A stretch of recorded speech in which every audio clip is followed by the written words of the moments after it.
नमस्कार दोस्तों। हम सब जीवन में सक्सेस पाना चाहते हैं और सक्सेस पाने के लिए सभी जी तोड़ मेहनत करते हैं। लेकिन कभी कभी जी तोड़ मेहनत करने के बाद भी हमको सक्सेस नहीं मिलती। हम जो अचीव करना चाहते हैं अचीव नहीं कर पाते। उसका कारण सिर्फ ये है कि सही समय पर हमको कोई सही रास्ता नहीं बताता और हमें जहाँ मेहनत करनी हो, जिस पर जोर देना हो, हम वो नहीं कर पाते। तो अगर हमको बचपन से सही रास्ता दिखा दिया जाए कि हमें इस रास्ते पे चलना है वहाँ पहुँचने के लिए, तो हम आसानी से पहुँच जाएंगे। तो बचपन से सक्सेस पाने के लिए या कुछ अचीव करने के लिए हमें किन बातों का ध्यान रखना पड़ेगा, वो मैं वीडियोज़ में एक एक करके बताऊँगा। तो शुरू करें दोस्तों। तो सक्सेस पाने के लिए हमें जीवन में सामान्यतः 3 चीज़ों की आवश्यकता होती है। सभी को जीवन में सामान्यतः 3 चीज़ों की आवश्यकता होती है, जिसे मैंने कहा है P3। और ये P3 को पाने के लिए हमारे पास R3 होने चाहिए। हमारे 3 R मजबूत होने चाहिए। अब ये P3 से मेरा मीनिंग है पीस, प्रेस्टीज और प्रॉस्पेरिटी।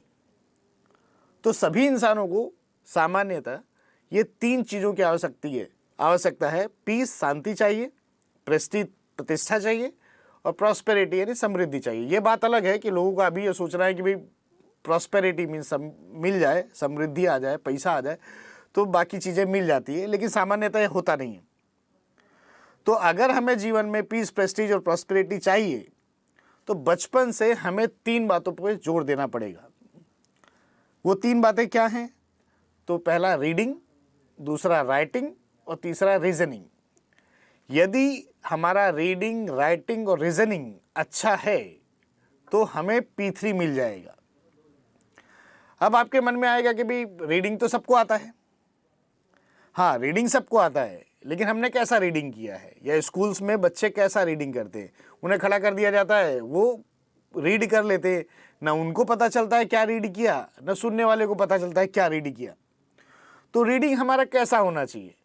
तो हमारा रीडिंग ऐसा होना चाहिए कि हम जो पढ़ें वो हमें समझ में आए कि हमने क्या पढ़ा। हम अपने बच्चों को ऐसी प्रैक्टिस डालें कि वो जो भी पढ़ें, बहुत स्पीड में पढ़ने की ज़रूरत नहीं है। हम समझने से ज़्यादा स्पीड पे जोर देते हैं। बच्चे जब भी पढ़ते हैं समझने से ज़्यादा स्पीड पे जोर देते हैं कि उनकी स्पीड ज़्यादा होनी चाहिए। उसकी आवश्यकता नहीं है। आवश्यकता सबसे पहले है कि हमने क्या पढ़ा वो हमें समझ में आए। और ये चीज़ एग्जाम में बहुत नड़ती है। कोई भी क्वेश्चन हम पढ़ते हैं तो एक बार में हमको समझ में नहीं आता, 2-3 बार पढ़ना पड़ता है। और उसके बाद भी किसी ने अगर कह दिया कि भाई ऐसा नहीं, दूसरा कुछ लिखा है, तो 3 बार फिर पढ़ते हैं, तब कॉन्फिडेंस आता है। तो हमें अपनी रीडिंग पे कॉन्फिडेंस ही नहीं है, क्योंकि हमने अच्छी तरह रीडिंग की नहीं है। हमें सिखाया नहीं गया कि रीडिंग कैसे करनी। तो दोस्तों, जब भी आप रीड करें, कुछ भी रीड करें, आराम से आपको समझ में आना चाहिए एक बार में कि आपने क्या पढ़ा। तो ऐसी हमारी प्रैक्टिस होनी चाहिए। तो ये हमारा रीडिंग होना चाहिए ऐसा। दूसरा राइटिंग। राइटिंग से मेरा मकसद अक्षर का नहीं है, अक्षर बताने का। आपके अक्षर बहुत सुंदर होने चाहिए ये जरूरी नहीं है। हाँ, लेकिन आपको किसी भी टॉपिक पे लिखना आना चाहिए। मतलब आज स्थिति ऐसी है कि ग्रेजुएट किए हुए लोगों को अगर कहीं एप्लीकेशन लिखने के लिए कहा जाता है तो 4 बार सोचते हैं और 4 मिस्टेक करते हैं उसमें। एप्लीकेशन लिखने में 4 पेज बिगाड़ेंगे तब एक एप्लीकेशन लिख पाएंगे। ये स्थिति है 90% लोगों के साथ। तो अगर 12-15 साल पढ़ने के बाद हम 1 पेज की एप्लीकेशन भी एक बार में नहीं लिख पा रहे हैं, मतलब हमारा राइटिंग कहीं ना कहीं पुअर है। और उसका कारण क्या है? क्योंकि हमें कॉपी करने की आदत पड़ी है। हमने क्या किया जीवन भर, क्या सिखाया गया कि भाई क्वेश्चन का आंसर है, ये पढ़ लो, रट लो और लिख दो। यानी हमने कभी अपने विचार व्यक्त किए ही नहीं। तो हमारा राइटिंग जो है वो पुअर हो गया इस वजह से। यानी हम अपने मन से अपने विचारों को लिख ही नहीं सकते। तो अगर सक्सेस पानी है तो हमको राइटिंग आनी चाहिए। राइटिंग मतलब हम किसी भी टॉपिक पे आराम से अपने विचार व्यक्त कर सके, जिससे क्या होगा कि हम क्या कहना चाहते हैं, लोग पढ़ेंगे तो उनको समझ में आएगा कि हाँ, हमने सही कहा या गलत कहा, तो उस पर सुधारा हो सकता है। लेकिन हम दूसरे के विचारों को ही लिखते जाएंगे तो हमारे विचार खत्म हो जाएंगे ना, और वो हो रहा है।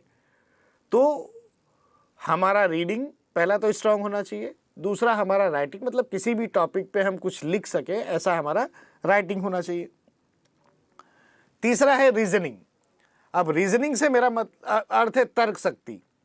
मतलब कोई भी घटना हो रही है तो क्यों हो रही है, उसका कारण क्या है, तो क्यों हो रही है, कारण, यानी किसी भी चीज़ के पीछे का कारण हमें पता होना चाहिए। अगर कारण हमें पता होगा तो वो चीज़ें हमें याद भी रहेंगी और अच्छे बुरे में हम फर्क कर सकेंगे। कोई चीज़, कोई घटना क्यों घटती है ये हमें पता होना चाहिए। क्या और क्यों, क्या हो रहा है और क्यों हो रहा है, ये जानना बहुत आवश्यक है। अगर ये हम जान लेंगे तो मैंने कहा जैसे हम अच्छे बुरे में फ़र्क कर पाएंगे। कोई घटना क्यों होती है उसके पीछे का कारण हमें पता होगा तो वो घटनाएं याद रहेंगी हमें और जो हमको बहुत हेल्प करेंगी। तो दोस्तों, अगर हमें जीवन में P3 पाना है, पीस, प्रेस्टीज और प्रॉस्पेरिटी पानी है, तो हमें अपना रीडिंग, राइटिंग और रीजनिंग उसको अच्छा बनाना पड़ेगा। तो हम दुनिया भर की चीज़ें सीखने की कोशिश करते हैं, पढ़ते हैं, लेकिन सबसे पहला काम हमारे बच्चों को हमें यही सिखाना पड़ेगा कि उनका रीडिंग, राइटिंग और रीजनिंग अच्छा हो। उसके बाद की चीज़ें आराम से अपने आप वो धीरे धीरे सीखते जाएंगे। इसलिए आज से ही अपने बच्चों को ये सिखाइए, उनका रीडिंग, राइटिंग, रीजनिंग पे जोर दीजिए और मैं दावा करता हूँ कि कुछ दिन में ही आपको फ़र्क दिखने लगेगा। नमस्कार, जय हिंद।